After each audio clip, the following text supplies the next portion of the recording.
Now the venue I'll has comment on Sunburn after the panchayat and things come to us. I have not received it, so let us keep Sunburn for the next time. Once we get things, let the issue within the panchayats first come clear, then we talk. Dhargal हांगासर जावपी sunburn हो सध्या वादाचो विशय ठरलेलो आसा. धारगळ पंचायतीन 5 विरुद्ध 4 अशी मान्यताय सनबर्नाक दिली असली तरी जे 4 पंच सदस्य आसा धारगळेतले ते अजूनही खर विरोधान आसा.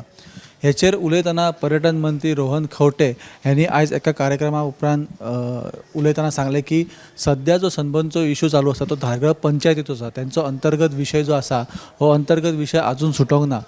तो विषय जेन्ना सुट्टो आनी तो विषय घेवन जेन्ना धारगळचे पंचायतीचे मेंबर्स आपल्या कडेन येतले तेन्नाच आपूण हेचेर उलयतलो अशें रोहन खंवटेन सांगलें. जेन्ना आमी ताका परमिशना बद्दल विचारपाचो प्रयत्न केलो तेन्ना तेचेर कांय त्यांनी जाप दिवंक ना. पूण त्यांनी एक मात सांगलें की धारगळ पंचायतीचे पंच सदस्य किंवा सरपंच पंचायत मंडळ हो सन्मानाचो विशय घेवन जर तेंच्या कडेन येयले तर त्याच्या उपरांतूच ते ठोस कितें आहा तेंचो निर्णय तो दितले. अश्योच अपडेट आमी तुमच्या मुखार घेवन येत रावतले. पळयत रावात गोमंतक TV.